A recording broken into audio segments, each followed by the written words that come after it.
You just hit. Oh. That is supposed to be a face With the sound coming out.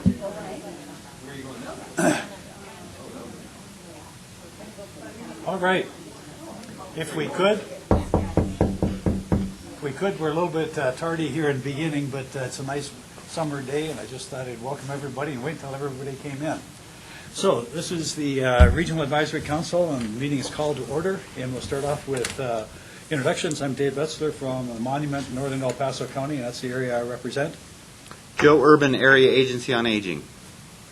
Dixie Waldell, Southern El Paso County. Willow Stebbins, Eastern El Paso County. And remember to turn your microphone. I got it before she had to say it. Yay! Hey, also, I might remind everybody, if there's any motions or anything that happens on an official format, if you could say your name, because Melissa is fairly new and she doesn't have all of your faces memorized. Wendy Farr, Colorado Springs. Hi, I am Marilyn Bradish and newly brought in, hopefully to be introduced today on advisory committee here. District El Paso. I can't. Are you south? Yes. Yes. So security. So south El Paso County. Joyce Whittle, Park County. Carol Parks, Teller County. Dixie Herring, the Independent Center. Bee Babbitt, Northern El Paso County. Okay, thank you, and we have Melissa back taking minutes, if you will, this morning. And then in the audience, we have Jason Bueno, Silver Key. Dayton Romero, Silver Key. Kathy Lowry, Teletune Coalition. Dave Summers and Diaz. Sally Glory, Angleton, Bill Bowles, Park County. that's thank you, Bill. Would you like to do an introduction, Melissa? Sure. So Michaela is an intern with us. She's working on finishing up her master's in public health from the University of North Carolina. She's actually been living here for a year and a half with her husband, who came here as part of the military. She is a full-time employee at Colorado College.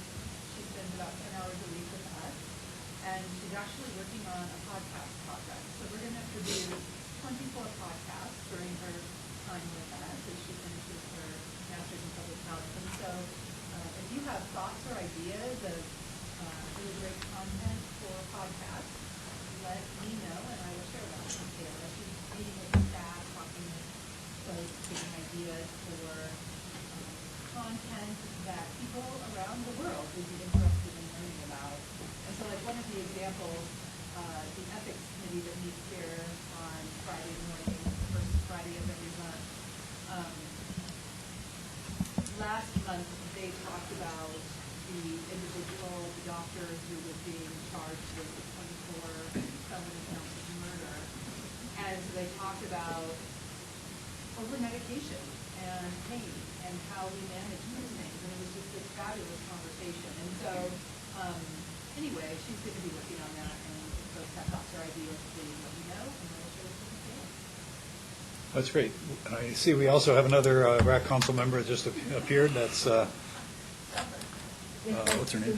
Cynthia Aki. Cynthia Key. I'm sorry. Had mine border. All right. So we do have a quorum, and we're underway. So the consent items, we have the agenda.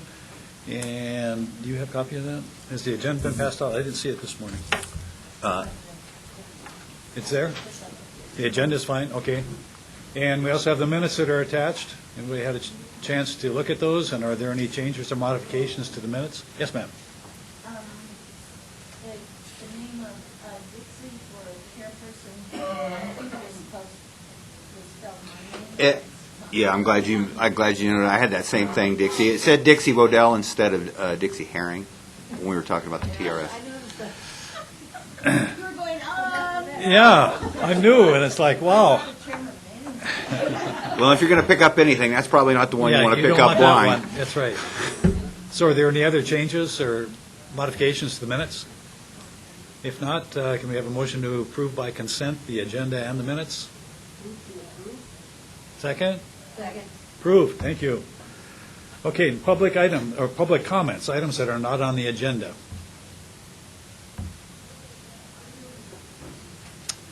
No hands raised and no voices, so we'll move right on to the information items. The provider presentation, Silver Key Senior Services are here, so that will be up to Jason and Dayton.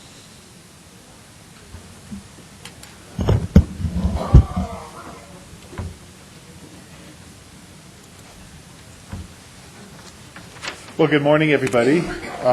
Appreciate the opportunity to share a little bit about what's going on at Silver Key. Also want to just thank all of you and the county through PPACG for the support for Silver Key's funding to be able to continue the important services that meet the needs of seniors in our community. My name is Jason DeBueno. I'm the new CEO and president of the organization, and while I'm new to the organization, I'm certainly not new to Silver Key. I have been involved with Silver Key for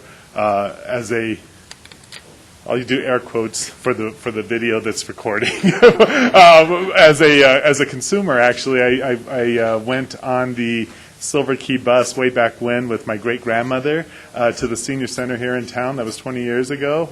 And ever since then, I had been involved with Silver Key. I worked with the original founder, with Mickey Kreschauer, to establish the first senior center here in this community. And also the first Alzheimer's adult daycare was a partnership with Silver Key and an organization I was with at the time, the Villas at Southgate, which hosts a Golden Circle program at the time, now called Connections Cafe. Fast forward, I had been involved with the Elder Abuse Coalition that has been inactive and doing amazing work for a lot of years, and Dayton will be presenting here in a bit. But I want to just share with you that Silver Key has a 50-year history in this community, and we're in a little bit of an inflection point to be able to figure out how do we grow to be able to meet the demographic that's changing in this community. There's so many more seniors, and there's so limited resources to be able to serve all. So I'll tell you a little bit about the background of where we're at with Silver Key and making some decisions, and then also be able to tell you a little bit about what the funding that you have been able to allocate for senior services through Silver Key. Dayton will share some data with you, and we'll move forward. So let me tell you a little bit first about the mission. This is what our mission is, kind of quasi for the moment. There's actually another part of that says Greater Colorado Springs, and what happens is that, as you know, the Greater Colorado Springs has really grown over the last 20 years, and actually over the last 50 years. There's different parts of the suburban, I guess, areas that are now very much part of Colorado Springs in some ways. We have up north, and then we certainly have out east, and all of these different areas. And so the board is going to be meeting in October to really identify what does it mean to be either the Greater Colorado Springs, or is it something else that we should be identifying in terms of El Paso County, or even maybe a greater range than that. For those of you who don't know, at one point we did have a Woodland Park Connection Cafe site up there. However, with some of the funding changes that came forward, we had to make some very tough decisions. Again, Golden Circle in my past, I was very much part of establishing that at one of our locations. So congruent meal location and service is something I hold dear to my heart. So it's really, really difficult when we had to make some of these tough decisions. And at this point, we were trying to just figure out maybe there's some solution going forward, but at the moment, with the resources we had, we really had to hone in and say, what can we do? And from the resources we had available, we had to focus in on El Paso County, and that was reflective not only in our congruent meal sites, but also in our transportation program. We had to kind of lean the geographic area and really focus in on the hours that we were able to serve based on the funding that we had received. That said, one of the core pieces that I believe very much is Silver Key is quality. So wherever we made these decisions, we wanted to make sure we didn't compromise quality, access, or be able to make sure that we have a meaningful way to be able to meet the need. And unfortunately, what that meant is in some cases we had to establish a wait list for some of our programs. That said, I want to let you know that we do have some opportunities, I think, to be able to establish more of a larger donor base and different kind of grants and that type of thing. It's just taking us a while to be able to figure out what our foundation is to move forward. So the board will be meeting in October to really evaluate what is the mission of Silver Key and what geographic area should we be honing in on. Who do we serve right now? You'll see Teller County is not listed in the who we serve, again, because of, I'm sorry? I noticed. Yeah, because right now with the funding we had, we were really El Paso County centric. Woodland Park was the extension of that, but we are going to see if there's some option that's available to be able to problem solve some of the areas where we had to make some of these difficult decisions. So I felt like I couldn't put Teller County in there when in fact that we're going to be there until July 12th. But the reality is after July 12th, we had to make some tough decisions across all of our service areas. And just related to our service areas, our program areas, we have 3: nutrition, transportation, and senior assistance. One of the things that we struggle with, quite frankly, is that in our nutrition program, our donations had leaned down, our diners had leaned down in some areas, and so we just had to figure out what's the right formula to be able to make some decisions. The way we made the decision was if it was geographically too expensive for us to be able to move our meals to that area, we had to look at that. Also, the number of diners. In some cases, we were down to 4 diners in some of our locations, and it was just very difficult to have the economies of scale to be able to make it make sense for 3 or 4 diners. Now, I want you to know this. I really believe that solutions can happen for the 3 to 4 diners that are out there. We gave some alternatives to be able to provide transportation to other locations. We're in conversation with some of our what's called closed sites. In some cases, some of the apartment complexes that we are located in, they have kind of a captive audience of a number of people who go to that location. The villas at Southgate, where I used to work, Villa San Jose, Villa Santa Maria, is a closed site. So, for example, that's owned and managed by the Archdiocese of Denver, and so we're in negotiation. Could we have that be an open site potentially for the handful of population that's in some of the other locations that they may be able to use that as another way for us to be able to make sure that we're able to serve? All those are big question marks right now. We don't know, in fact, whether some of those closed sites will open. My hope is that if the I'm going to say something and I'm going to regret it, and I hate that this is being recorded. So think, Jason, think. Okay, I'll say it. So here's what I hope is that the people and the entities that are in senior services really do step back and not think just about their service, what they do, but can they link a little bit differently to be a more broad-based support to the senior community.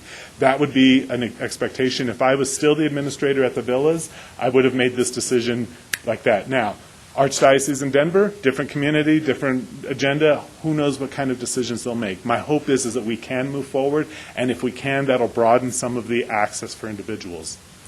Related, yes, ma'am. Does that mean that there's not going to be anything on eastern El Paso? Because from Mark Shuffle out, you guys do not serve. We get, they get food from Fountain, the frozen. Right. Fountain Valley Senior Center does. Yeah. So that means that since you are not doing Woodland Park now, that there's not going to be anything that way. Let me be clear about this. We don't have a site that is that far east at this point regardless. What we do have is still the meal delivery that we have, and the meal delivery, the Meals on Wheels program and our home delivered meals, all of that is remaining in play.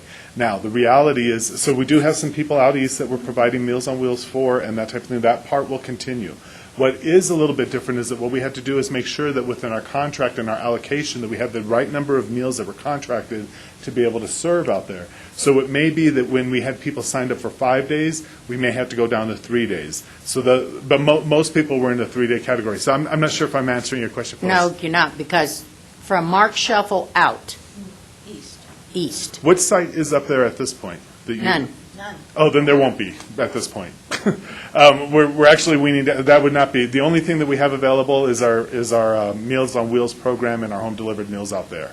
So there is nothing that's going to be established at this point until we find additional funding to be able to bring forward new options. Sorry. Yeah. May I speak? Of course. I have a question. As a Teller County representative, I'm worried about, you're talking about senior assistance, and yet you cut off the Teller County Woodland Park Senior Center for meals. Mm-hmm. So they will no longer have meals, and a lot of our seniors in Woodland Park and Teller County depend on that meal at the Teller Senior Center. It's very true. And I know that to be true, and I know that we're going to try to figure out some options. But so just so you know, I had received a lot of feedback from a lot of people saying, why I'm didn't we... hoping so. Yeah, and the question was, why weren't we told about this 3 months, 4 months ago? Why couldn't we make some solutions before then? The reality is that the process that it takes to be able to know what our contract was going to be able to support took up until the time of what we had. So I was really hopeful. The contract that I had brought, the response to the RFP that came forward was to keep everything intact for everybody.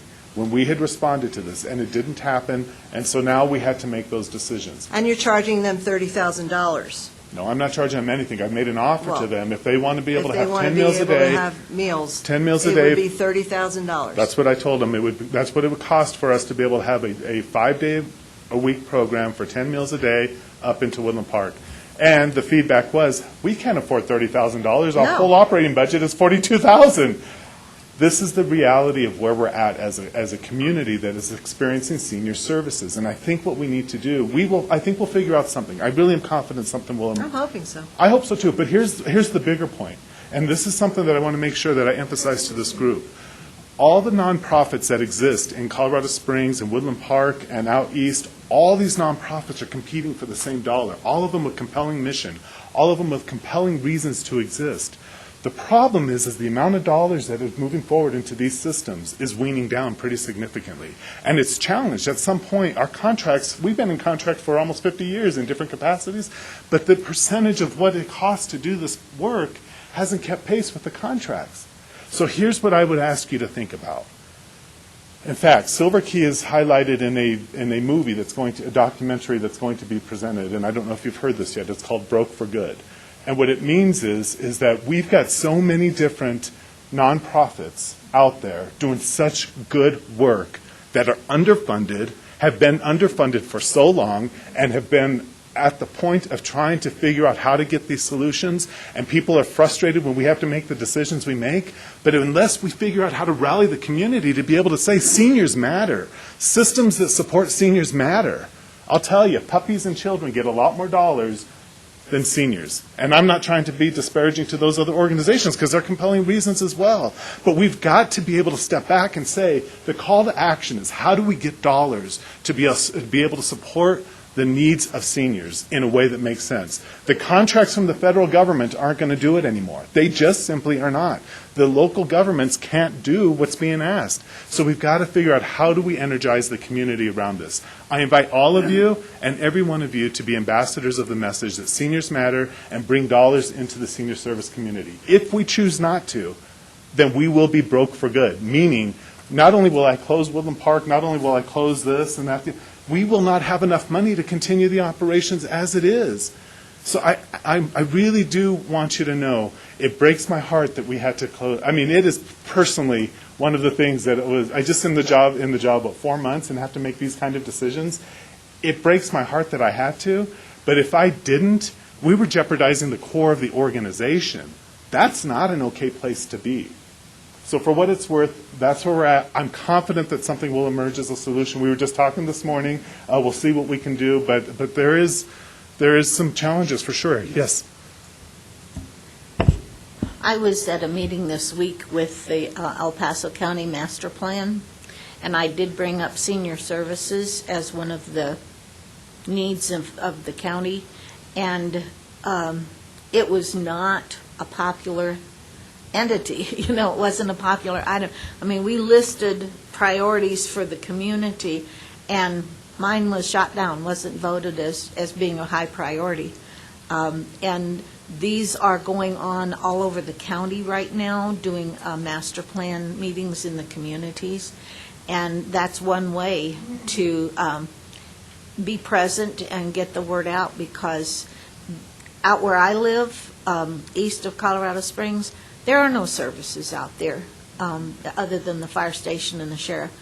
There's nothing out there. There are no congregate meal sites there, you know, other than the Meals on Wheels and the rural delivery. There's nothing. Right. And, you know, I brought up the fact that we need a regional community center. We need places for people to meet. There's not even buildings out there. Yeah. You know, we need to get the information out. Good news is El Paso County is the lowest tax place in the state. Bad news is, it's the lowest tax state. Dixie, you are Base. so spot on. And let me share one other thing about that, is that I applaud you being out there championing the cause, because you know what's happened? Many times I go to different community meetings, I go to different boards, I'm involved with a lot of boards of directors, and I'm not making any major judgment here, except to say, when I'm in some of those board meetings, I don't see representatives of the senior community. I don't see it happening. And so the fact that you do represent the senior community, that's one piece, but we need to start to activate the support into other boards, others that are interested in knowing about this. And sometimes it's in the non-familiar areas. We need to start thinking about how do we get involved with the healthcare system? How do we get people like you on the boards of the nonprofit hospitals? Because you will be the ones that change policy to bring those dollars back into the community. Because right now, they're being eroded away for populations that are invisible. Seniors, individuals with developmental disabilities, and those with substance misuse issues are invisible to this community, period. If you have a charge today based on my presentation, you can certainly, let me know how many challenges you have about what I have to make decisions about. My hope and takeaway message is, get energized, because these populations that are being lost and forgotten, it's a shame, and I'm disappointed that I'm native to Colorado Springs and see where it's gone. I want it to change. I'm excited to change. I think Silver Key can be help with that. But we are in a moment of disregard of the people that probably need us most. So wherever you find that energy, please bring it, because we need it. And if we don't, we will continue to erode things that are important not only to me but to the organization. All right. Thanks. Holy cow, sorry, I got a little... Let me keep going before we run out of time. So Cafe Connections, we have 13 congruent sites, and at this point we have 110,000 meals that we provided. That's a lot of meals. And we'll be able to meet our contract at these 13 different sites. Again, some of the strategies were that we had to wean down some of the areas. But I want to tell you, we've got some very cool ideas that are happening. For example, Meadows Park was one of the areas that we had to wean down because we didn't have enough diners there. I mentioned the villas. Hopefully it'll be another option.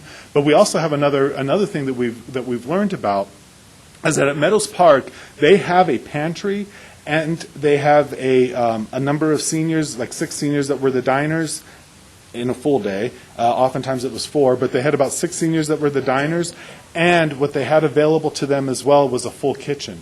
Now, to me, if you add those 3 together, the kitchen, the seniors that are there, and the pantry food, imagine if you step back from this and you created a co-op opportunity for seniors to be able to prepare their own meals at their kitchen, and so what we're going to do is we're going to use our kitchen as a training site to be able to have seniors come over to our site, learn how to prepare the meals, and that way we broaden the community understanding. So when we think about out east, and if there was a facility that, and we know they're not, but let's, we can problem solve. But that's an example of maybe where we can start to step through and think differently about solutions versus just the dollars. Because if we don't change the way we approach this, we are going to be fighting a losing battle, and Silver Key will not be here long term if we don't change the way we think about that.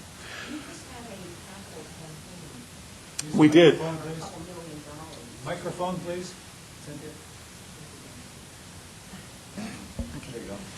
You just had a capital campaign for a couple $1 million. Yeah, Cynthia, how's that going? The capital campaign, we own the buildings. That's the one thing that Silver Key has in terms of the financial condition of the organization, is right now we own the buildings. So a couple things that goes along with that, Cynthia. The first one is that the rents that we have from other individuals, like NAMI just moved in. We, unfortunately, speaking of how the world changes, Rocky Mountain Options for Long-Term Care lost their contract. TRE is picking that up, so that system is moving out of Silver Key's buildings. But what the intent, Cynthia, is to be able to have those dollars come in so we can broaden our mission. And so we're using the rents of other partners to be able to, like Innovations in Aging rents from us as well, so we can use our mission that way. The capital campaign went exceedingly well. We own the buildings. And one other piece is that we own a plot of land. If you've been over to Silver Key, just adjacent to our core service area and right behind Specialty Sports is a plot of land. And on that plot of land is where we just applied on June 1st to be able to establish 71 apartment units for low-income affordable housing. Yay! And I will let you know that last week, we just went through to the El Paso County Economic Development Committee, both Silver Key and our developer presented. By the end of the day, we got notice that they have allocated $500,000 towards the initiative. Now, what's really exciting about that is that there's a good side, there's an upside and a downside. The good side is it's new dollars that we can put towards this. The downside is it's highly dependent on us getting approved for our low-income tax credit that we've applied for. If we don't get that, then this $500,000 doesn't mean anything at this point. So we're waiting for a larger commitment around that. But the good news is about 71 units is it just starts to be able to start creating, because you know the top list of things that you were describing, transportation and housing are the two. That's it for seniors. And so if we can do this, then I think we can start to scale through the community and provide solutions. So I'm really hopeful that the capital campaign wasn't just for our operations, but it actually will give us a way to be able to establish some apartments for seniors, and we're hopeful that happens in this upcoming year. So what did you do with the other building? The other building, so one of them is the kitchen where we run our cafe and that type of thing. Oh, bought was sold to a restaurant. Oh, okay. Yeah. Okay, let me keep moving here. Home delivered meals, 63,000 home delivered meals year to date. And I'm going to breeze through some of this because I know Dayton's got some presentation for you, surely too. Reserve and ride, 41,000 rides, and the criteria that we generally look to are medical appointments, social activities, congregate meals, and grocery stores. And again, what we did with all the places that we had to reduce services, we did let them know that they would have the reserve and ride program available to be able to get them where they need to be. Woodland Park was a little bit more challenged with that, which is why I think that it's kind of popping up as, can we solve that a little bit differently, and we'll have more conversations around that. Dayton, I'm going to ask if you'd mind presenting on senior assistance. Good morning, all. My name is Dayton Romero. I'm Director of Senior Assistance, and to kind of give you a little bit of a visual here, that does encompass those 6 programs, which is case management, guardianship. So case management, we do a holistic kind of approach, and they're working at near 230 cases per month. To kind of give you an idea of the scale that they're working, and that's generally done between or among 4 case managers. Typical situation is financial emergencies. We do provide emergency assistance to these clients who are running into issues around almost becoming homeless, losing power in terms of utilities, not having access to prescription medications, and also access in general to other resources. So the case managers are well versed in getting them connected with all the necessary resources and supportive services directly. And also to kind of give you an idea in terms of the referrals coming in for that program, we're seeing near 75 new clients, new referrals coming in per month, that these case managers are seeing these clients face-to-face, doing home visits, meeting them where they're at, and really taking that client-centered approach to ensure that they get all those supportive services. Whether it be internally or externally, we really heavily depend on community partners, and we collaborate real closely with multiple entities in town. And so we make sure that they're well versed in terms of how to navigate other program systems as well. Dayton, can I ask you a Yes, sir. question? Of course. And you folks do Medicaid applications. Absolutely. One thing I think this group probably needs to know is the number of places that do that is shrinking at a rather rapid rate, and it's putting more and more pressure on the places like us and Silver Key and DHS that actually do those applications. So just something to note. Yeah, and Medicaid is a big it's a big gap in our community in terms of getting access to and navigating. It's a daunting task, and we are a certified application assistance site through HCPF, through the Healthcare and Finance Policy Department at the state level, and so we keep up to date on all the necessary credentials to be able to assist clients get connected. And we also, as Joe had mentioned, DHS is a key collaborator in making sure people get connected with that. And so we have a real good rapport with their technicians in terms of which documentation the clients are missing. And so we're able to get that in place as soon as possible. Because clients who tend to need that sort of a that sort of assistance and support tend to be in situations where they're really in need of it right then and there, whether it be being connected with long-term care as well. So they may have been identified with Adult Protective Services or another community partner who've noticed that they need some additional supports in the home, and the case managers are actually able to go out to their home, do that holistic assessment. It's very comprehensive. So we're using the assessment that the AAA provides us that tunes in on the activities of daily living and the instrumental activities of daily living to really gauge where that client is at, and that kind of facilitates that process and where the client should what level of support in terms of health they'll need. Guardianship, it is a huge need in our community. I could say that with confidence. Adult Protective Services notably has mentioned it so many times, as has the probate court. They've also noticed the shortage in professional guardians in our community who provide services on a pro bono basis.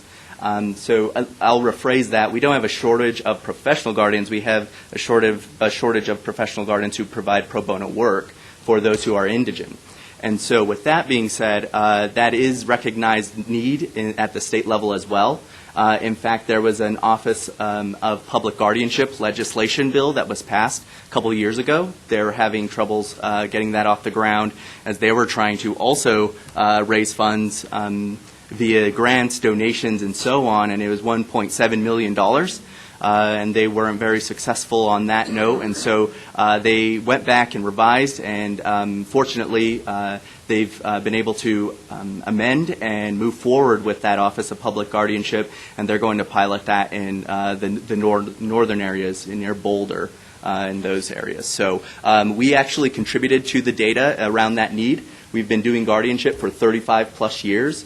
And so we had a good amount of data, and the probate court and Department of Human Services, and we again that collaboration piece. We're really the standard in the community in terms of the quality of service that we're able to provide. Senior Outreach Services is our mental health program. It also referred to as SOS. It is a collaborative program with the UCCS Aging Center. And it launched at the end of 2015, modeled after an evidence-based program called Senior Reach, which is currently being implemented in the northern areas still. And it is an easy way for older adults, 60 plus, to gain access to a duality of services, including that case management piece that I'd mentioned, as well as therapy. And through it, where once the client meets with the case manager, we identify those supportive services. We're able to connect them with a therapist who's able to provide them with 8 free counseling sessions. And a great thing about this program is not only the ease of accessibility to mental health services, which tends to be daunting in general and getting connected with, it also, the therapist is also able to go into the home and provide these counseling services as well. So it's really a good work in terms of those who are facing challenges around mobility and those who are homebound and so on. So we'll talk a little bit more in depth about that in terms of our accomplishments, because we did tweak the model a bit. Starting this new fiscal year, we are officially an external rotation site of the Aging Center for a geropsychologist trainee. So that is a doctoral student who is in-house and providing those therapy sessions. Yes, Babbitt? Do you, I just had a call the other day. I work the front desk a couple days a week. I just had a call the other day where someone was seeking treatment up for alcoholic problems. Do you have any treatment related to that and the SOS program? So substance abuse, we really try to navigate that in terms of what level of support they're in need of around substance abuse. So again, the case managers, the trainee, the therapist, we're all well versed around what is within our scope and what is not. So if it is a little bit of a longer term support needed, we're perfectly capable of getting them connected, doing that warm handoff to individuals or entities who can really provide that sort of support. And we have assessments that really gauge on those sort of things. Thank you, B. Housing navigation. So as Jason had said, housing has been one of the most prominent and talked about things in our community, and we actually have seen it time and time again in the case management area. As Ed mentioned, a primary focus within our case management is around emergency financial assistance. And so many times, especially recently, we've seen seniors who are running into situations where they may become homeless because their property manager may have raised their rent, and so they're no longer able to afford that rent. A lot of our clients are relying solely on their Social Security income, which is fixed, and the COLA doesn't exactly coincide with the cost of living increases that we're seeing here in our community. And so we've seen the effects on that end, and we noticed across social service agencies in our community the extent of assistance for individuals who are trying to navigate our housing market was to give a housing list, and okay, good luck. And those, we don't, in terms of the updatedness of that housing list, that's questionable. But the big piece that was missing, we'd actually done a focus group as a result of the Innovations in Aging-Friendly Colorado Springs initiative.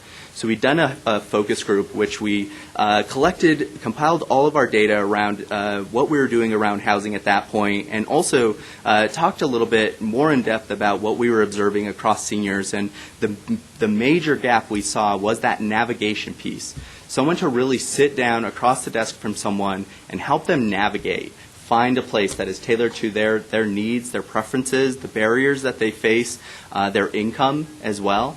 And so we really took our time in developing our model, one that also parallels with the community's effort, specifically the Pikes Peak Continuum of Care and their coordinated entry efforts. So we paralleled them on some aspects. So we are a participant on that in order to assist those seniors who are homeless, but we also are aware that many seniors who are in this same situation, who are needing this sort of service, are in need of that same navigation service. So we are really trying to accommodate both subsets of population, of those who are chronically homeless, and then those who are in those dire situations who are needing that navigation service. So we're fortunate to get some funding, including a vehicle and a full-time staff, and so we're really trying to build that program to scale, given the need is so big. But we're doing a quality job right now. We just launched it in mid-March, and we have 85 clients enrolled in that program already. We've been able to assist 15 individuals, meaning that we prevented their eviction, or we helped them secure housing and prevented them from becoming homeless, or they were homeless. Dayton, the question. Yes, sir. We've heard, I think Brothers Redevelopment, which is based out of Denver, is now down here. I think they do something similar. Are you also working with them on this collaborative basis? Yes, sir. So they're sitting across the table with us at the a part of the housing domain, which is the age-friendly, one domain of the age-friendly initiative. And we are working really closely with them, one, to prevent any sort of duplication of efforts, and then on the other side to really kind of get a handle as to what are they doing on their end that we're not, and it may be a little bit more in their area of expertise that they could handle, and also a matter of capacity building as well. My understanding is that their model is not as intensive as ours in terms of going through utilizing critical assessment tools that really identify preferences, barriers, and then, like I'd mentioned, we'd gotten a vehicle, so we actually can assist these clients go to these different places and view them, because one of the heartbreaking things that we had noticed is a lot of older adults were taking what they can get. And that means, they may compromise their safety in terms of stairs. It's like, okay, maybe I can make these stairs work, or putting them into questionable living environments in terms of crime rates and slumlords, and these things are a reality in our community, and so us being cognizant of that, we want to empower them and so that they're able to have as many options as possible as it relates to what's available to them. Yes, sir. You know, another thing that Brothers does, I think, that fills a gap is they do housing modifications. So if there is a safety issue in an existing house, then that's obviously outside of you folks' wheelhouse. So Yes, sir. there's good collaboration going on. Absolutely. Yes. Great point, Joe. Thank you. The modifications are such a big component in terms of keeping people in their home, and we definitely share that idea in our mission of keeping people independent. Our food pantry it does wonderful work. We actually serve a third of Care and Share's distribution, who they serve 31 counties in the state, and we serve a third of that population out of our food pantry. So to give you a little bit of idea of the scale there, we're serving near 1,200 clients per month coming through our food pantry. And so we continue to do that work. We have TFAP, so the Emergency Food Assistance Program, and the Commodities Program, which we get those items from Care and Share in order to be able to distribute. And so those both are income-based programs. But the third program within the food pantry is the emergency pantry, and that specifically relies on the community heavily to donate to us not only food products, but items that are so often overlooked, like hygiene products, cleaning products, pet food, and those sort of things. And that really, the community coming together to get those donations in our pantry make us a little bit more complete. And so we're able to distribute those items in addition to those government food items that we get through Care and Share. Yes, ma'am? Well, I can't find it. There you go. Lights on. I'm on.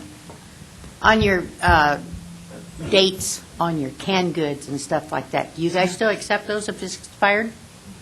So Care and Share, based off of the USDA program guidelines, have, what are the best dates after expiration for specific items. And so we have volunteers who are trained around recognizing which expirations are relative to what items. And so we do keep items and distribute items that are past date that are still safe based off of the USDA recommendations and Care and Share's recommendations. Right. Okay. Well, the thing about it, why I asked that is because years ago they canned food and they sat down in the cellar for years, and they still ate them because it was still good. Now the canned goods, and they put them on there, they toss them out. Yep.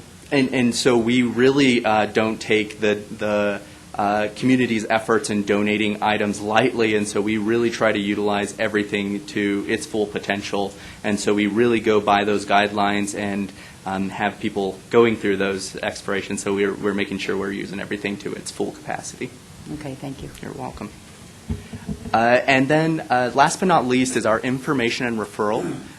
We have a mighty staff of 3 individuals, 2 who take phone calls, and they're taking near 2,200 phone calls per month from the community who are just looking for basic information or looking to enroll in a program internally in Silver Key. And that does result in those 75 referrals per month to case management, those individuals who are inquiring about the home-delivered Meals on Wheels, the transportation, and so on. And so we have a real good system where the information and referral staff are able to get people connected internally and externally really efficiently.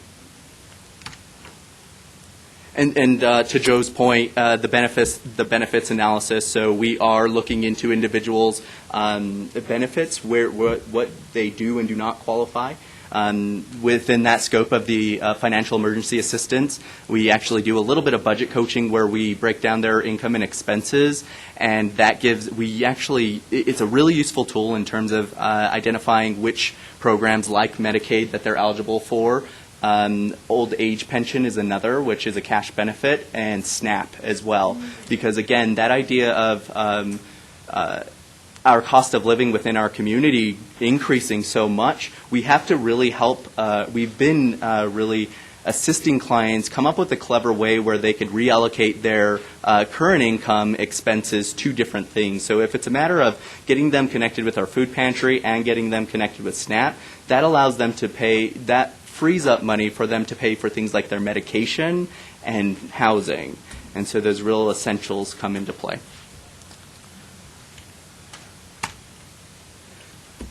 And just real briefly, some accomplishments that we've been able to do in addition to the housing navigation program.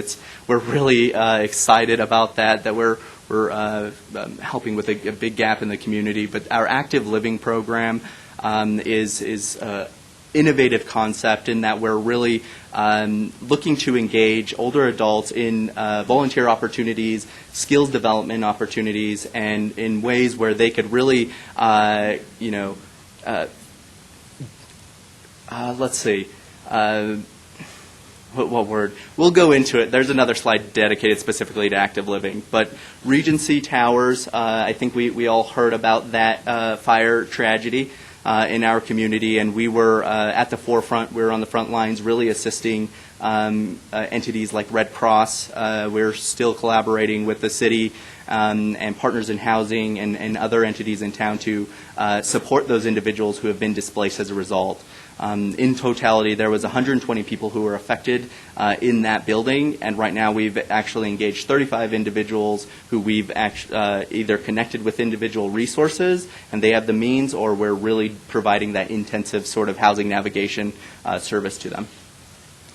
The doctoral training rotation site, I think, is a big accomplishment in that we have such a qualified individual in-house, and it really adds to the efficiency aspects of the SOS program in that we're able to get clients who are in need of mental health or behavioral health support connected in a faster way. And our Guardianship Advocate Volunteer Program, it actually was recognized at the Joe Henjum Accolade Award. It won the award. Won. I think we shared it. But it is, again, speaks to that need around guardianships, people who need to be in that decision-making role in our community for individuals who are incapacitated. And so with this, it was developed out of the Pikes Peak Elder Abuse Coalition. I have the privilege of chairing that coalition, and it's one subcommittee of many that are doing great work. This one particularly is innovative, and Silver Key is very privileged to be able to launch the program in utilizing volunteers in order to increase the capacity of our guardianship program, which right now is 6 people, and we're serving 30 people. And so we really want to be able to make sure that we're doing a quality job within that area, and how do we really use other volunteer skill set to help toward that effort of serving more people in a quality way. So there's the active living piece of making activity programs in Southeast Colorado Springs. It's a demonstration model funded by Next 50. And again, speaking to the building capacity of senior volunteers in the community and in Silver Key. So really helping them sharpen their skill set around things like whether it be navigating a database or just gaining exposure into systems altogether, I think is a real cool concept in that they develop new skills, and then they also are able to not only share those, but actually use those as they go down, as they kind of age. They're able to access systems that they've already gained exposure to through this program and utilize those skills that they've built. So there's the Regency Towers. We went through that. Let's see, collaborating, continue. Yes, so we continue to work on this really strenuously. In fact, we've done a press conference with President Councilman Richard Skorman, and really are calling upon the community to donate funding for these individuals who are in need of support. Our doctoral training rotation, and we're one of, I think, 4 sites in the community, including Peak Vista, Pikes Peak Hospice, and another, but really a great concept to be a part of. And I will hand this back off to Jason around challenges. Thanks, Dave. Okay, great. So just real quick, I think I mentioned, thank you, Dayton. By the way, Dayton has done an amazing job with the Regency Tower. I'm sure you've seen him on the news, bringing forward all the challenges. Thank you. You've done well by Silver Key and the people we serve. I just really appreciate you. So challenges, limited housing stock. I think I mentioned about the 71 apartment unit that we're applying for, but certainly moving forward with other options has got to be, we got to develop some solutions in the community. The pantry, human resources. So right now, the pantry that Dayton was talking about, we have 3 staff today. After the 12th, we'll be down to 2 staff to be able to manage that. We had to make some decisions. There's no funding at all that we get for the pantry at all, period. And so we're looking at finding new grants and new ways to be able to support this. But we had to continue to keep the pantry. We wanted to continue to keep the pantry open, but we had to make some decisions about reducing the staff a bit there, which did reduce the hours a bit, but we still are working to serve as many as possible. Finding volunteers for Senior Corps, Choose Home, senior demonstration program. What this is that we have received some connection with the Veterans Administration for some funding, and what it is about aligning veterans with seniors in need that are veterans or whom are veterans, and be able to partner together to be able to build a lot of more connection into the community, that type of thing. So we're, unfortunately, it's a little bit difficult finding the volunteers that are willing to make this level of commitment. It also challenges Silver Key a bit. None of our programs that we offer to this point have we had stipend for volunteers. This one requires it by the VA, so we're hopeful that broadens the net, but we don't quite yet know what that's going to translate to. Transportation continues to be a challenge across the community and throughout the state of Colorado, I think, too. So the housing, affordability, tenant disability, chronic illnesses, behavioral health, cognitive deficiencies, all of these issues challenge placing individuals into the right place. One of the largest distribution sites, and we need to be able to establish more volunteers to be able to meet the need there. And I told you about the level of commitment that the volunteers would need to have for the to participate in this program.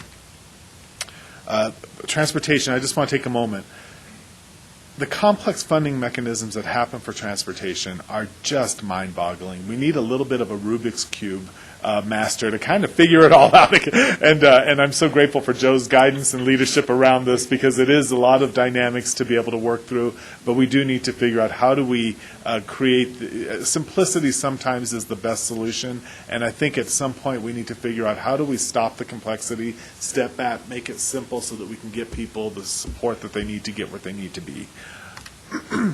So the unmet needs wait list that I mentioned earlier, Meals on Wheels, we will be establishing a Meals on Wheels wait list. Transportation, as I mentioned, we are going to serve people from a quality perspective as well as possible, but we will have some individuals that will be on a wait list to be in Silver Key's service delivery, and our guardianship program has had a wait list for quite a long time now, if not years, actually. Yeah, so that's where we're at in terms of unmet needs. I just want to thank you. We've been here for 50 years. As I've shared, the cost of services have outpaced the funding resources we have to meet all the needs, which has resulted in that service realignment. Silver Key's board and leadership is confident that these necessary steps will strengthen the organization. So not only are we here for the next 50 years, but we're not here broke, but we're here for the good, and we've got the resources to be able to make it right and deliver quality to the most people possible. And I will take any questions that you have. Yeah. Microphone, please. I need it. I'm not enough. I know, I do. I don't know if everybody understands exactly the processes for the Connections Cafes. Having been a part of the PACE program for many years, I was involved with that, and so it's something that just occurred to me that I think might be helpful. So when you're down to a point where you have a site that only has 3 diners, there's a staff member who is there coordinating that meal, and they're preparing it. And so that's time, and not that those 3 people aren't important, but I don't know that people understand that it's not just the cost of the food. There's an individual that's there, and because the guidelines aren't just about the nutrition, it's also about the cleanliness and the hygiene that's done while the meal's being served and prepared. And there is someone who has to be trained, they have to be prepared to be able to do that food and that meal properly. And sometimes I don't know that that's something that other people understand. And I became very close to several of the site managers because they did such a great job and they cared so much about their diners that, but it is a cost issue because there's someone getting paid for that part that it can be difficult to explain. Thank you so But much. because of that, I've been at Villas at Santa Rosa Maria and the others many times. If you need someone to go with you to talk to the Archdiocese, I'm your witness and can help testify. Because that's a great idea, as those closed sites be able to open up, because not only is that good, and of course from my marketing perspective, that opens up the community in their own neighborhood for their future residents that could potentially be moving into their building.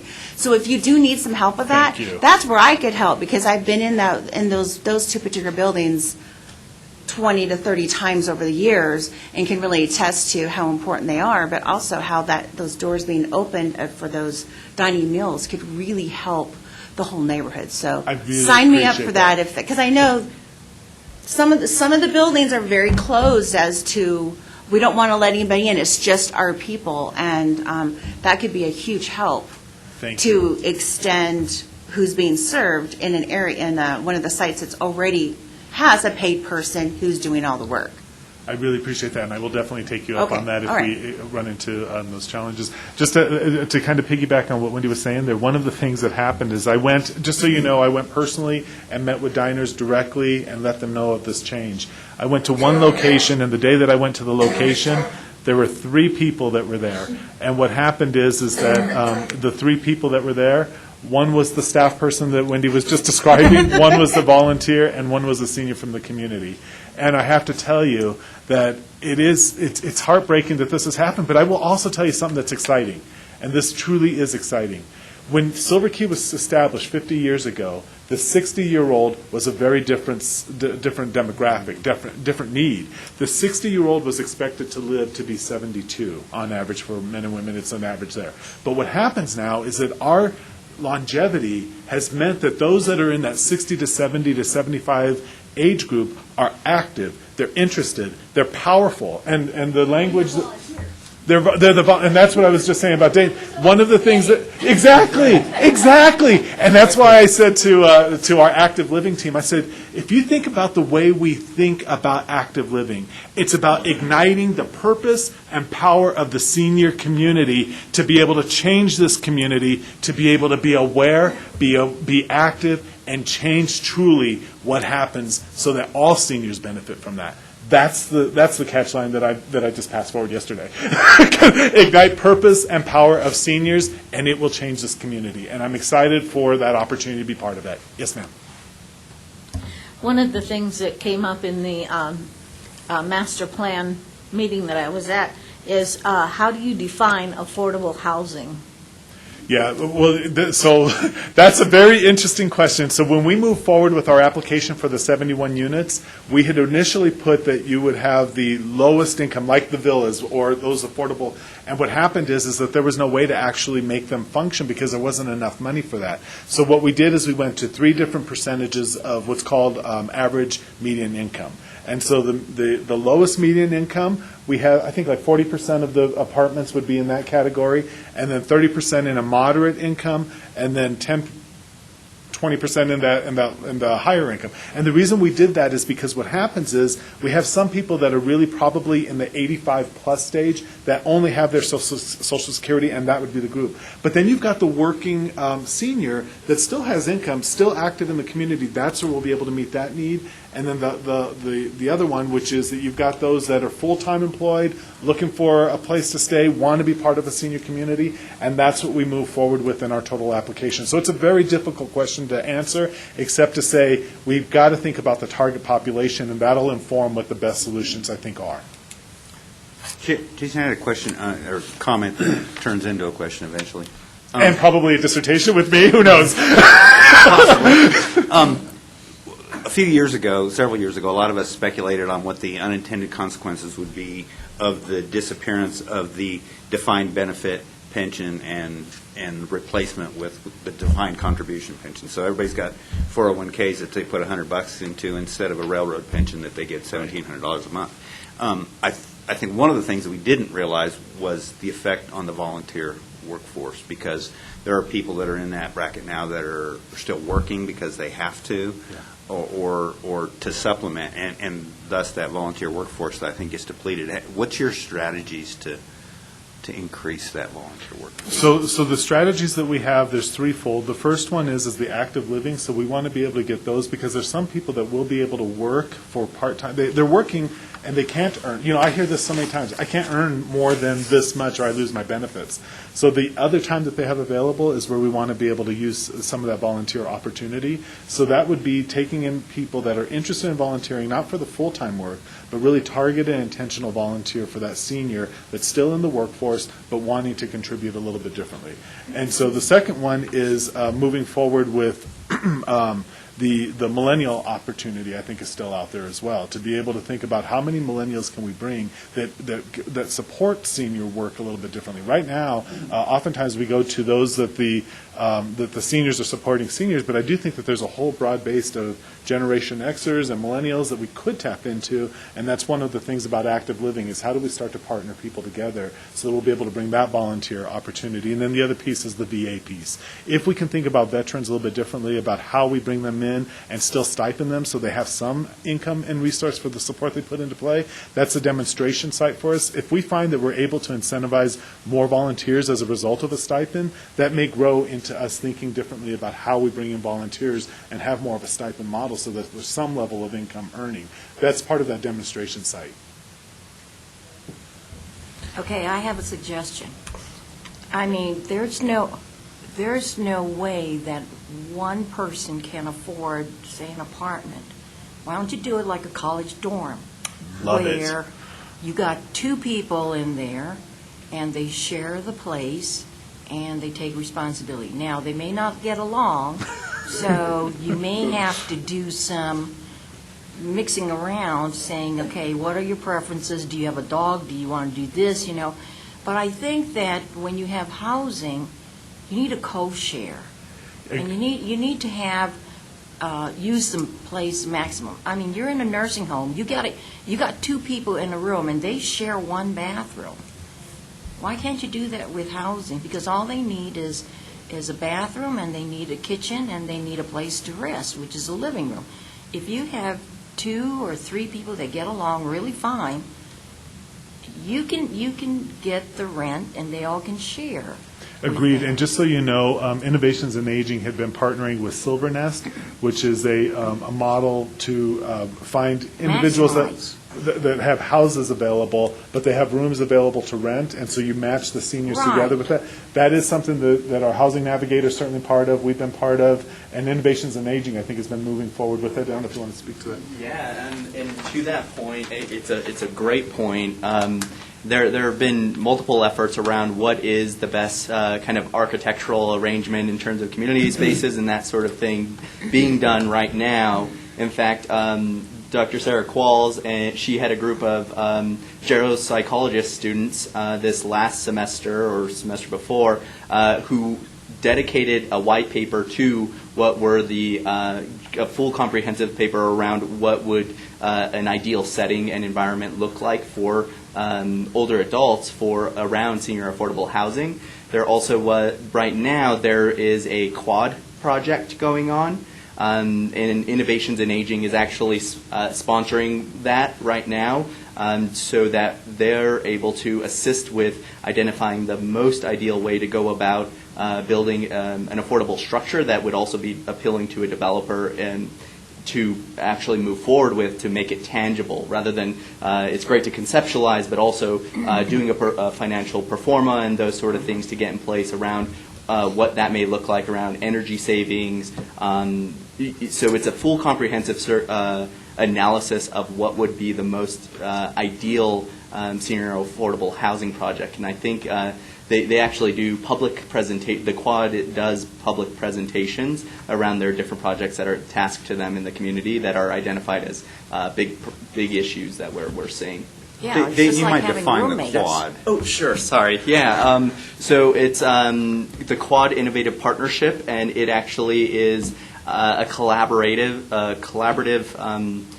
arrangement between the Pikes Peak Community College, Colorado College, the Air Force Academy, and UCCS, and they actually recruit students who all meet, and then different community partners actually pitch a project to them, and that elicits their interest in their skill sets in terms of whatever major that they're in, and then they move forward with actually conceptualizing and moving forward with the guidance of the community partner. I wondered also with your, like the Park Meadow where they have a kitchen. I don't know about security, but is it feasible to say, okay, the pantry's open from 10 to 6. If you need to make a sandwich, can you just go in and get yourself 2 slices of bread and bologna and put your sandwich together and leave? I mean, what's the big thing about a person going in and preparing a meal at their time, and you just have the pantry, you can of soup or whatever, eggs, and let these people just cook up themselves. I think it's such a clever idea, and I don't know why we couldn't do that. Yeah, but I do it's think just, again, sometimes the most simple solution is the most obvious. I mean, all they need is a kitchen and Yeah. food, and you got the food from Care and Share. Yeah.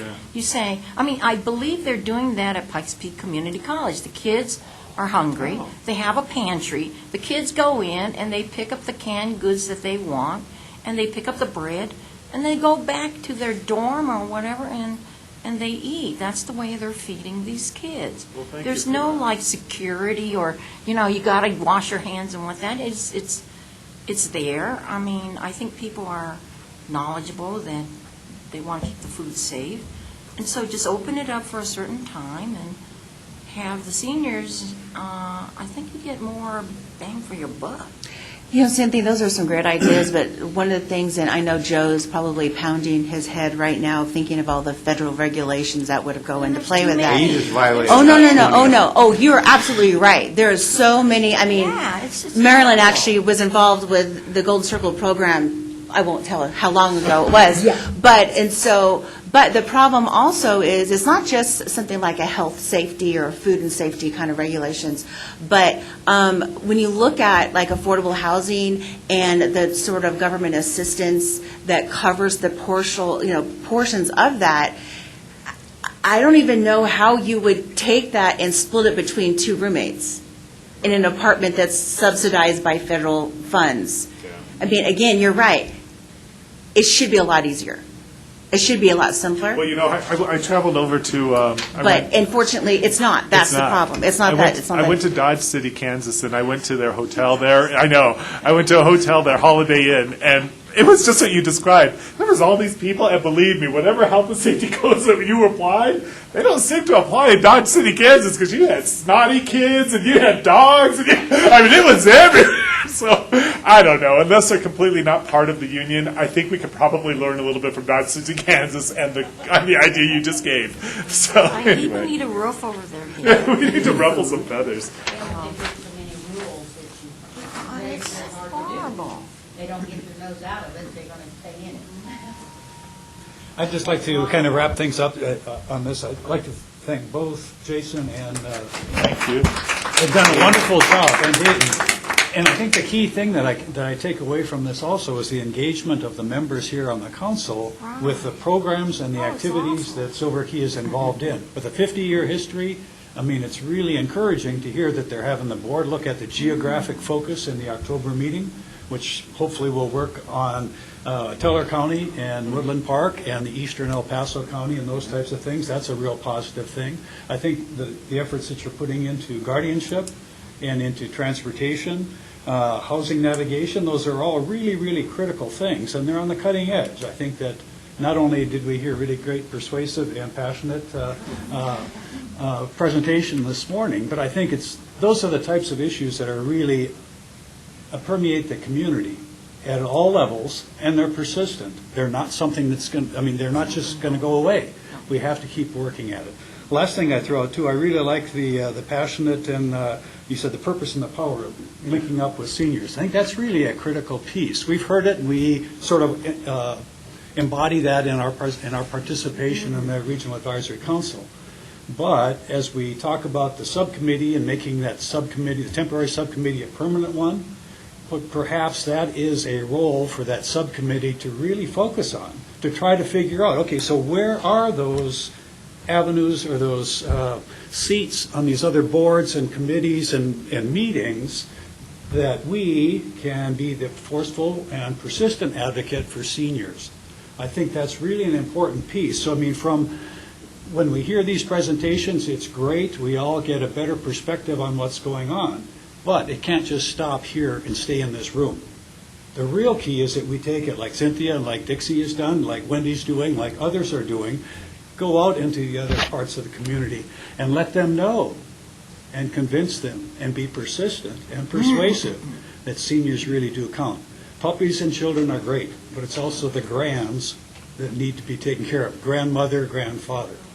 So, I mean, that's part of that message that has to go out. The last thing, just sort of in an idea generation, Michaela's over here in the corner, and she's going to be doing, we heard from Melissa, working on podcasts. What a great opportunity for a podcast, where you get somebody with passion, power, and data to say, by golly, this is really a critical thing. And it's not just critical for this region or this area, it's cross-country. But you've got the expertise here and other places within the community that could really be providing a huge service and a benefit to others by publicizing this issue. So, I'll get off my high horse, but let's give them a big round of applause. Thank you all very much. I want to throw my 2 cents worth in as well, and I do this every time Silver Key. It's not just you guys; you're great too. But we are so fortunate to have an organization like this. And when I travel to state meetings, to national meetings, and we talk about the kind of support that we have at the community level from Silver Key, there's not a lot of places. Denver does not have an organization like Silver Key. Nobody in the state, and quite frankly, nobody in this region has an organization that has the kind of capacity to do the kinds of things they do. So we just have to kind of keep that in mind and not take that for granted, I think, is one important thing. And I do appreciate the fact that they're jumping in on issues that are not in their traditional wheelhouse, as we are. Housing is not something that Silver Key set out to be involved with, but it's a massive need right now. And B can probably attest to the fact that roughly 1 out of every 2 to 3 calls that we get have something to do with housing. And so the fact that the organizations that don't traditionally get involved with that are stepping forward to try to address those issues, I think is really important. We appreciate it. Okay, so now we're on to Joe Urban and the AAA Director's Report. In the interest of time, I'll try to be relatively brief. A few things. I wanted to talk a little bit about, at the national level, the Older Americans Act reauthorization is kind of getting into full swing. That is being debated at the committee level in both the Senate and the House this month. They will come together, hopefully, with a plan sometime by late summer, and it is hoped that there will be a reauthorization introduced sometime in time to get it done before the budget cycle starts. We don't know the likelihood of that happening or not. There's a very good possibility that it could get authorized and then not funded. So there's a lot of different options that go through there. Anybody that has followed this knows that the Older American Act generally is reauthorized on a 5-year cycle. Last time, it was only authorized for 3 years. We're hoping that they would move back to that 5-year cycle. There is, the scuttlebutt is that there's pretty good support from both sides to make that a priority, to make older folks a high priority. It's funny how that happens when you get close to an election year, how everybody starts thinking older folks are important. And at any rate, we have had informal commitments from both senators, Bennett and Gardner, to be supportive of the reauthorization, and then we just have to make sure that it gets funded somehow. Joe, can I add a comment? Please. And sorry, I'm not on the microphone. I do have a letter to the editor that's kind of a draft version. If anyone would be interested in taking that and adding your own comments or thoughts to it and then submitting it to your local paper, I'm happy to forward that to folks. And also if the possibility of Dave, as the chair for the RAC, wanted to kind of take ownership of that as well and send it to the Gazette. So Dave's given me the thumbs up, Yes. so I can forward it to him. But if anyone else is interested in looking that over and adding, let me know. That's great. Thank you, Thanks. Melissa.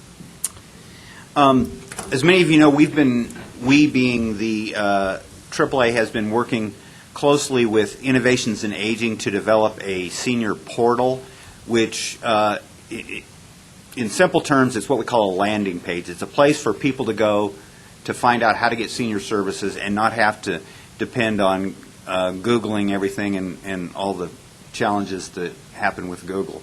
So it's a vetted website, for lack of a better term, that will include predominantly nonprofits that serve seniors in the Pikes Peak region, the broader Pikes Peak region. We set a date of July 1 to try to have that done, and the folks that we're working with, it's a web designer by the name of Neon Pig, who has been working diligently on that and has put together a platform of that. It'll probably be a little bit after July 1 when we get that done, but I would expect that to come out relatively soon. Just kind of wanted to give you an update on it, and then you can peruse it. It's going to be a dynamic website, so it's not going to be something that we just sit on. It's going to be maintained, but I think even the structure to a certain degree has a little bit of flexibility in terms of looking at how people use it. The most important thing is going to be to get it out, because we've said for many, many years, as long as I've been here anyway, that we are one of the greatest unknown entities in the city in terms of support for seniors, because we can't advertise. We can't buy a billboard or an ad on Channel 5. We don't have 35 rolling billboards like these folks do, where our name gets out there. So we have to find ways to get that information out to people as effectively as we can. So we'll give you a better update when that gets close. Joe, will you send that out to all of the members when you have it ready to go? We're going to send it out to everybody we can find. We have a pretty extensive distribution list. And many of you get the information from us as RAC members, but a lot of folks, probably most of that group right there, gets our information about what we do via what we call RAC-X, which is a very broad distribution. It's basically all the providers, anybody that we've got an email for that wants to hear about what we do. So we will send it out to all that group when it becomes live, which hopefully will not be that long. Last thing I wanted to note is kind of somewhat a major announcement for me. I have scheduled my retirement for near the end of September, 1st October, somewhere in that range. So we got a lot of work to get done in between now and then, but I wanted to let this group know that I've very much appreciated the support and the willingness of people in this community to come together to work for seniors. As I said, we've got a lot to do in the next 3 months to get that done, and that search process for this position will start probably next week. I think is going to be posted. It'll be posted. Dave asked it. It'll be posted nationally as well as locally. Dixie? I know a good volunteer organization. We'll give them 3 months, and then we'll see.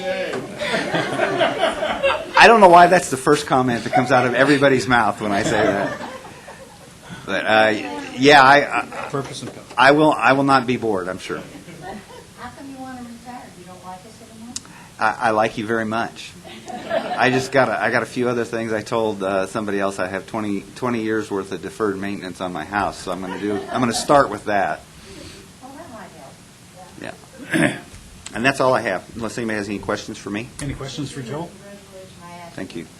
I think, it's somewhat of a, wow, that's a big announcement, but I think we all appreciate the time and effort and the skills and the passion that Joe brings to this area agency on aging in support of Pikes Peak Area Council of Governments. And the RAC is indebted to him for the role that we've been able to carve out and play in this whole thing with seniors. So let me say a few things about from the chair report then. That's the next thing on there. First, I'd like to welcome Marilyn officially. You're here. And Elaine. And Elaine McKenzie. Okay, great. You came in there as well, so thank you both for being here. At the last meeting, we had talked briefly about soliciting member inputs, thoughts, and ideas about the comments and reflections on seniors and aging, things that perhaps might become topics or actions that the subcommittee could look at. That's kind of what we're looking at. So again, I just urge members to send it in to Melissa, but also please info me on it. I would really like individual perspectives. What are the issues that you see? What are the things where you think we can perhaps step up the level of activity or engagement on these various issues in the community? We've heard the need for that and the power and the purpose that Jason has laid out for us. So I think it's really important that we please, I'm urging you, please send in your thoughts and ideas on that.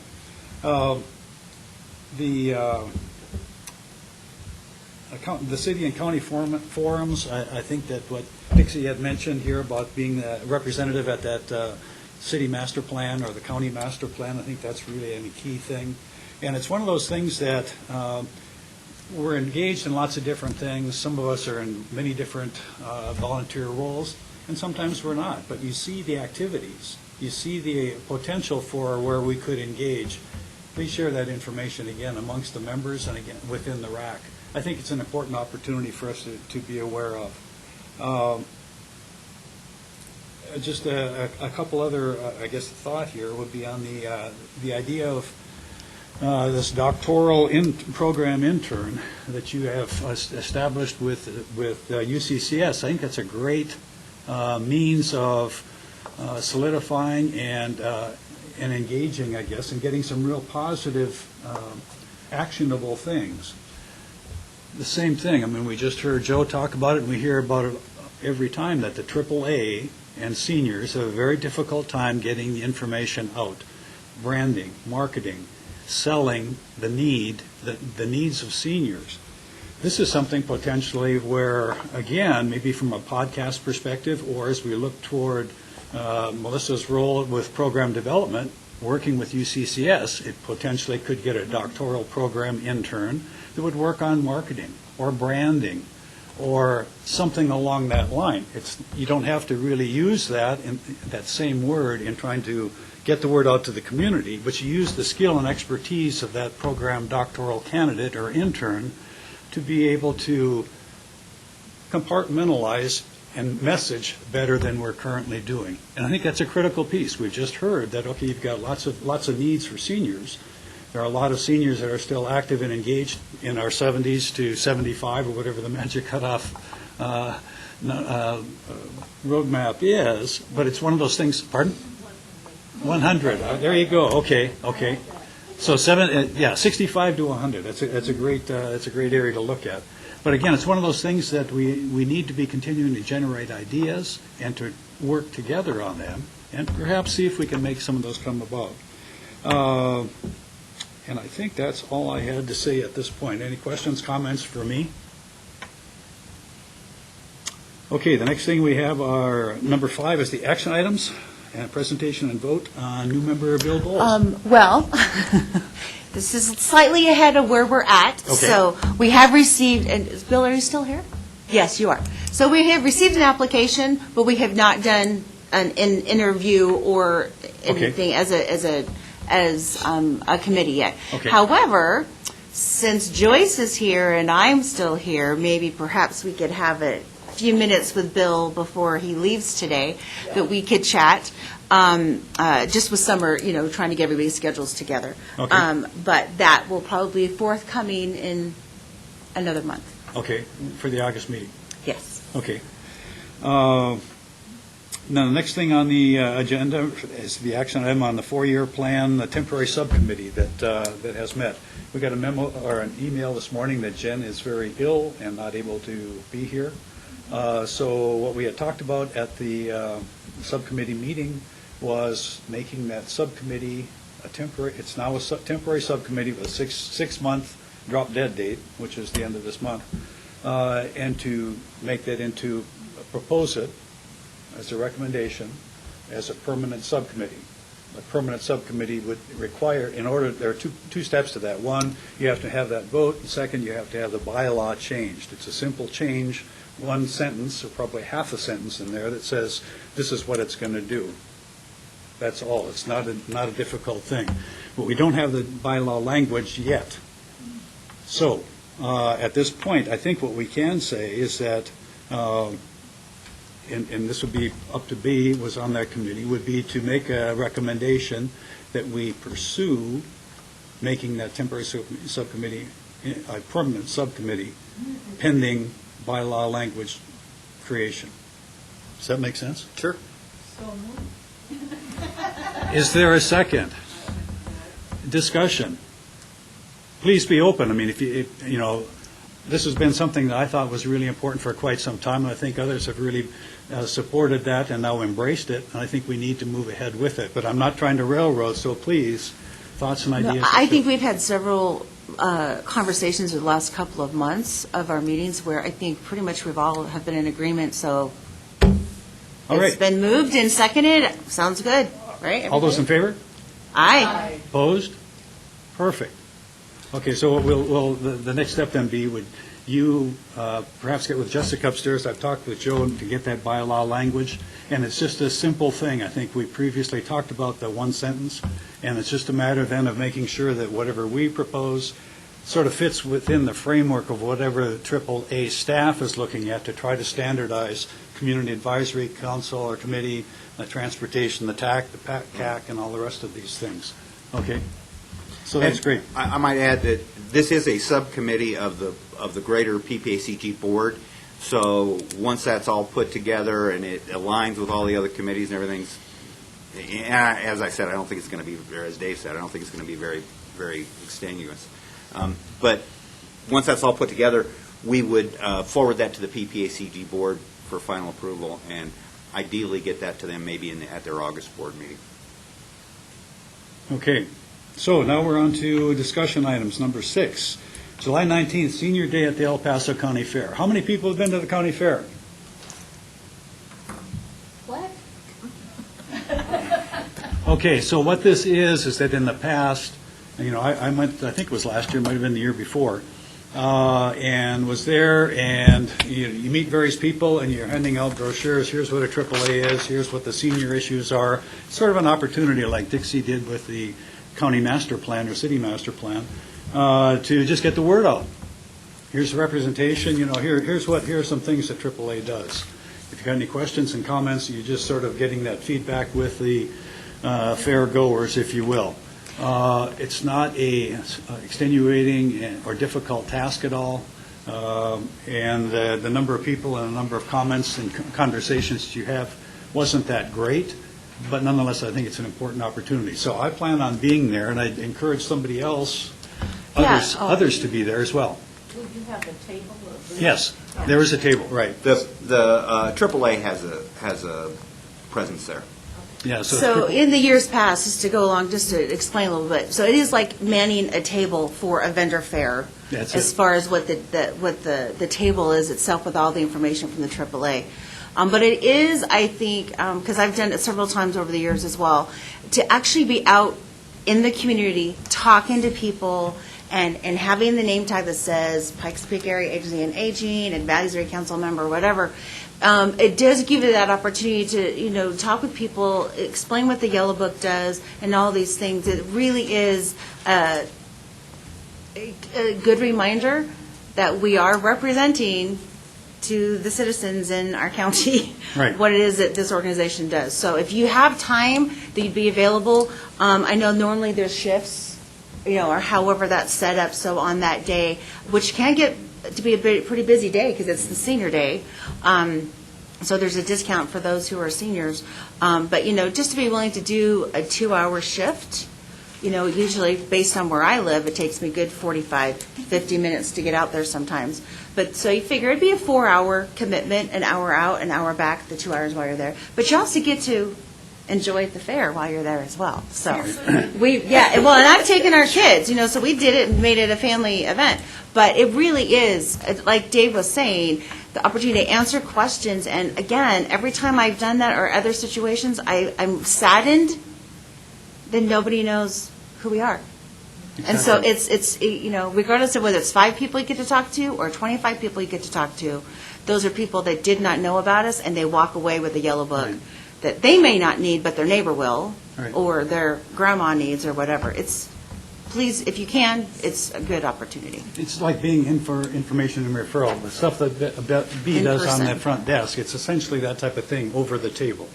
Yes, Elaine? Yes, I'm part of Hillside Community Center committee as well, and they always have a senior day in August, and I wanted to know who's going to be able to participate in that. It's going to be August the 10th. The Hillside Community Center. Hillside. They always Okay, have Hillside. a senior day as well, and it's going to be August the 10th.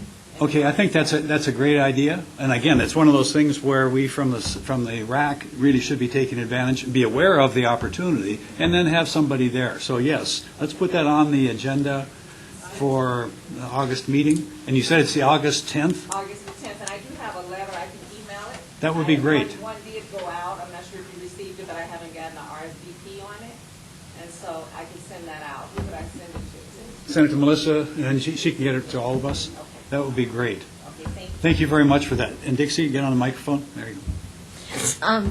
Back to the county fair thing, are you going to have a sign-up sheet for shifts and that kind of thing? I'll go ahead and send that out.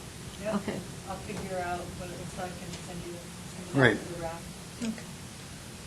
So again, it's a great opportunity to interact with the community, talk to seniors. But I think the other important missing piece there is really talking about our kids, those that are in their 40s, that are looking at mom and dad getting older, perhaps slowing down, perhaps having some other issues. But that's the age group that really has to be that we have to help understand that, okay, seniors can do lots of things on their own, but the youth or our kids really have to have a role in this as well. And it's better that they become aware of it earlier rather than waiting when mom and dad have a significant change in their life or lifestyle. As far as the yellow books go, already this year, since I've gotten them, I've given away 9 cases of them. Wow. And, yes, and I had to pick up 4 more. That's why I don't understand why they wouldn't know, because in Calhan, You know what? It's been a couple of years since I've been at the table, so since then, I'll bet you they all. well, I don't know about that, but with them having it at the senior center in Calhan, right at the fair, also, because I take her cases of stuff too. Plus where they pick up their food out there, they have all that. They have the yellow books are all over out there now. Right. So it isn't that they don't know, they just don't pay attention. Well, the other piece to that really is, like I just mentioned, it really is the younger generation, our kids, that really need that yellow book before mom and dad have that issue where they have to be moved from their home or they have to have modifications to the home or something else. That's the critical piece. That really is, and that's where we have to take that power and the purpose that has been laid out before us with passion. We better Yeah. adopt that Yeah. tagline. Dave, Yeah. Need a Oh, copyright. serious. Yeah. Dave Yes. here has set up for the seniors You're talking about Invita, Dave. in Vida. Right. He has got it set up to where he is now on Highway 94. So he got it sooner than what he thought. So he's done very well with that. And he's looking for recommendations so he can go ahead. We'll be doing a needs assessment. Open to public comment and opinions are Are you going to be at the fair? not only that, our bus is providing transportation. That's what I was asking. Gee, we could ride with you. I'm not sure that was a question or you're going to be there. I see him more than anybody. Trust me. Okay, so, we're talking about the Senior Day at the El Paso County Fair. Basically, send your name, or Melissa's going to get the information and lay out, okay, the opportunities for providing support or being behind the table there and answering questions. And that's an important piece. Next thing on the discussion items is TRS Committee and the funding approval. I believe that was my item. I brought forward last month just the concept of something, and I wanted to basically get feedback from this group before we start proceeding forward with it as an action item. As many of you recall, I mentioned that we are the only AAA in the state out of 16 that requires RAC and board approval for carryover funding, which generally comes October-ish, somewhere in that part of the year. All the other organizations in the state basically allocate that money based on a mini RFP process. Some of them don't even do an RFP process. Some of them just allocate it to the areas that they know there are need. The advantage to that is time. It saves roughly a month and a half of going through an approval process, actually a month and a half and a lot of pain, because Dixie and the TRS have to come back together to look at those particular proposals. There were some concerns, one or two concerns expressed on the part of the TRS in terms of what that would mean. So what I wanted to do is I want to put that out on the table, see what, if people, number one, if people think that's a good idea, and number two, what are the pluses and minuses that you folks would put forth with regard to possibly going to a more standardized system where that's allocated by staff rather than by the TRS. Thoughts? Dixie?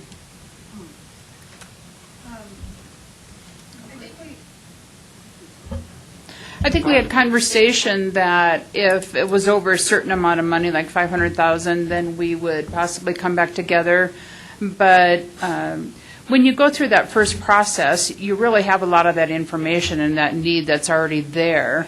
And so I think it's fairly easy to look at then, okay, now we can complete this by giving this much more money out because we have it available. Because I think it's been identified to a certain amount in the first go-around. I know the one piece of information that you have, and it's somewhat limited. I use the term normal year a lot, and I don't know if we're ever going to see one of those again. But in a normal year, October is roughly when we get late October. So you've got a quarter of a year's worth of history in terms of what people's performance is going to be, what the demand is, what the need is.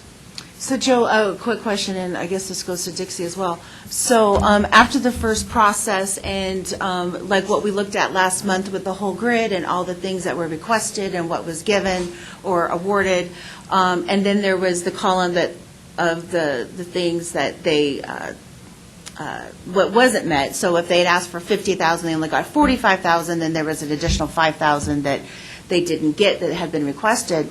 So on the carryover funds, for the most part, like what you were saying, isn't that where it goes back and go, okay, for so those extra funds that did not get awarded, now we have this, it goes back to that? That would be a consideration. Okay. It's certainly not the only consideration. Okay. Burn rate, need, demonstrated need, not only demonstrated need, but we get a lot of information from folks about what they need the most help with. So just the information from the volunteers answering the phones. As many of you know, we received roughly $2 million. First of all, we got, in the last 2 years, we've gotten over $1 million more in funding than we've had in the past. That's the combination of the last 2 years. We got $2 million more in requests than we had money. Always. So how much you ask for is not necessarily indicative of how much somebody's going to get, or what the Right, need which is why the committee does such a great job of going through, and having served on the committee in the past, and knowing the amount of effort that we go through, I think as far as moving forward with allowing the staff to make those secondary decisions for the carryover funds, I personally, as a council member, would be comfortable with that if it was, for the most part, based on the recommendations that had already been determined by the committee, because we know it's still falling in alignment, maybe perhaps based on some of those other variables you mentioned.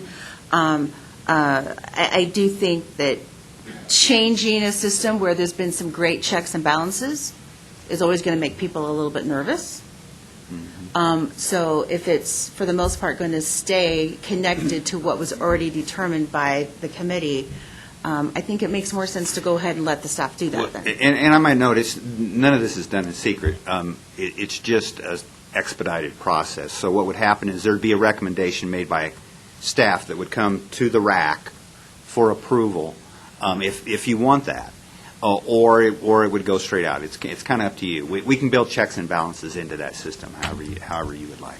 Just, if I could, just a thought would be that perhaps we'd want to have, as the staff looks at the funding and making the decisions, if you will, on carryover funding and the rest of it, it would be nice to have the TRS chair at least privy to that. So before it actually is finalized by the staff, the chair then has that sort of, they can play the yellow card, or they can say, no, it's green flag, let's go ahead, this is fine. Or Based I on was what just we've thinking already that done. maybe it could be set out to the committee, and then the committee would just review what the recommendations were. Sure. And we already have the caveat within our organization that Andy, my supervisor, has to approve all allocations anyway. So there's one set of checks in there built already. So, So I'm confused by this whole thing. What is the question? The question is whether we can expedite the distribution of carryover funding. Okay, well, I personally am in favor of the TRS committee and the staff capacity come together and make a recommendation and then bring it to the RAC. Which is what we're doing, that's what we do. that's the way we do it now. Okay, very good. And I think, The only advantage, not the only advantage, the biggest advantage to modifying that system is speed. Time. We got, last year was the best example, where we got the balance of our carryover funding second week of April. So we got the meeting scheduled, the TRS worked very quickly, but it was, I believe, the May meeting of the PPACG board before that was all approved. And when that happens, we're giving money to people and saying, here, you got 1 month to spend all this cash, and that's the big challenge. Not that that's going to happen every year, but time tends to be a big variable. So I think the question is, so reality, the reason for making any changes is to expedite, to get the money into the hands of the providers right. more quickly, Yeah. so that they can use it and put it into the programs To serve in an seniors. effective way, because that the June 30th end of the fiscal year for them can be pretty tight sometimes. Right, Okay, exactly. and the challenge- Okay, I think I got it. And part of the challenge there also is the TRS subcommittee, the members actually trying to schedule based on, okay, here's the money's now available, now we have to try to figure calendars, when can we all get together, when can we do that? Most of that information has already been digested, as Dixie said, and as Wendy has said, anybody that's been on that committee knows, you're really going through all of those process procedures, the data is there when you first do the allocation. So for carryover funds, what we're really basically saying is, the staff can make that, they can come up with the final, and with the TRS blessing, should be good to go. You don't have to have a meeting necessarily. Right, and I think the staff are the ones that know how much money is being spent, what that burn rate is. They keep track of it, exactly. Right. And so what is the time frame for this? The time frame for making the changes? For the dispersal? Yeah, the changes and the dispersal. The traditional time frame is the TRS does their primary allocation, the big one we just finished is done in May, and then it takes effect in July 1. In a, quote, normal year, the carryover would come in mid-fall, sometime in October, sometimes early November, and then we're proposing, or I'm proposing, that that process be speeded up so that we could get that money distributed sometime by December 1st would be an ideal goal. So they could use the money more appropriately. So they can use it Exactly. more appropriately. We had, this year, we had approximately $500,000 in carryover funding, which is unheard of. And the reason we had $500,000 in carryover funding is because the year before, we tried to give it to everybody in May and told them to spend it by June 30th. Which is crazy. It's not So it's- efficient, not effective, you know, it's like, We certainly don't want to usurp power from this group, and the expertise that's in that TRS is very, very important. But we got to get money to people so that they can spend it. okay, so do we need a motion? No, we'll this is we'll bring just that a up as an action item next action time. And if you item have other and a concerns motion. that you think of over the course of the next few days, by all means, just email them to me. We want we want everybody to be comfortable with it. We don't want something to come down. Can I Absolutely. add one more? And I don't remember if this happened in the past, but one of the things I would like to see when that money is allocated, those carryover funds are allocated, I would like to see a report on that. You know, how, and maybe we've done that all the time. I just am not aware of it. It's come through just the same as the other one. We've got the spreadsheet and. Right. And the only difference here would be that the report may come through as this is what was allocated rather than this is what we propose to be allocated. Okay, so we can count that on our next meeting, if there would be a Correct. action item, and if we could make sure maybe it comes from the TRS chair. Yes. If we could do that, I think that would make sense. I will coordinate with the TRS chair. Perfect. Any other thoughts and questions on that? If not, I think then we are now on to the calendar events in the next meeting. As you can see from the agenda, it's now, because of some AAA scheduling, Melissa and Joe and others are going to be traveling. I will explain that. One of those is personal. It's I'm going to be out of town at the time of the next RAC meeting, and it's in Cripple Creek, and I don't want to dump that responsibility on everybody else. So we had asked if we could move that meeting back a week, which just makes it August 1. It's basically off by one day from what it would normally be if it shifted.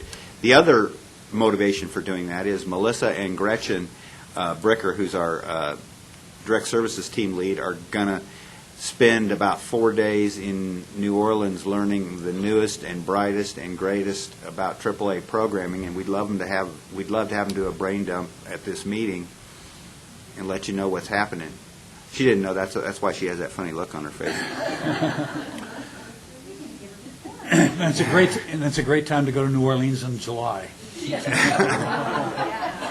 Very cool. You'll enjoy it. Yeah, it's wonderful. No humidity. Yeah, it's great.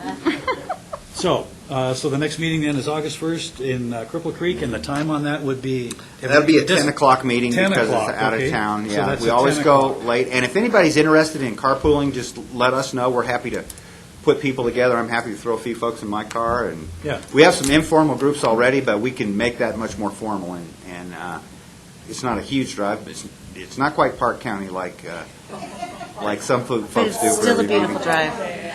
But I would like to do it like a community event, just to make everyone aware, on August 3rd, so in between everything with the county fair as well as the Hillside event. El Paso County Probate Section is doing their senior law day, so it's Saturday, August 3rd. It'll be at the Colorado Springs Senior Center. It's a wonderful opportunity to actually ask questions of our local attorneys that in a variety of different topics that are senior related. So whether it's in probate process, as well as sometimes they do power of attorneys and things like that. So there's usually 4 or 5 different topic classes, and then the attendees can choose 3 out of those classes which ones they want to attend. And there's also free lunch. So if you want to get that out, I don't have a flyer of any kind yet. Time? 8 o'clock. So you're saying there are classes you sign up for? Yes, there is. Is it a So- forum? I'm not Yes, so there is an opening session that I believe the Magistrate Rahaman is actually going to be doing the keynote morning address. And are you okay, Cynthia? And then at that, so the morning session begins, and then at that point, then they break, and then they go into the different rooms within the senior center for the different presentations. And so at that time, people can look at the program, decide which of those topics they're interested in, and then they can attend those sessions that are actually presented by our local attorneys. So it's a wonderful opportunity to get it from the professionals who actually do this on a daily basis. And this is something that they do pro bono as part of their service to the community as well. And probably been doing this for 25 years, a long time that they've been doing it. So it's a good opportunity. I've attended in the past, and those sessions are really very good. Yeah. Yeah. And we're actually... Estate planning, that type of thing. We're actually changing it this year so that there's more passing time in between the classes, so if people have individual questions, like after a presentation's over, because almost always that happens, and then it kind of clogs up for the next meeting, for the next class time. And so this time, we're kind of building that into the schedule a little bit. So August 3rd, Colorado Springs Senior Center. You do need to call and reserve at the Senior Center because we need to get your head count for lunch. Okay, so that's for August, then we have the meeting on the 1st, we have the August 3rd Senior Law Day at the Senior Center, RSVP is necessary, and we have based on... August 10th. And August 10th, okay, so those should be reflected in the minutes, I think that'd be great. Are there any other last-minute comments or questions, or farewells? All right, well, thank you very much then. Meeting is adjourned. All right. Perfect.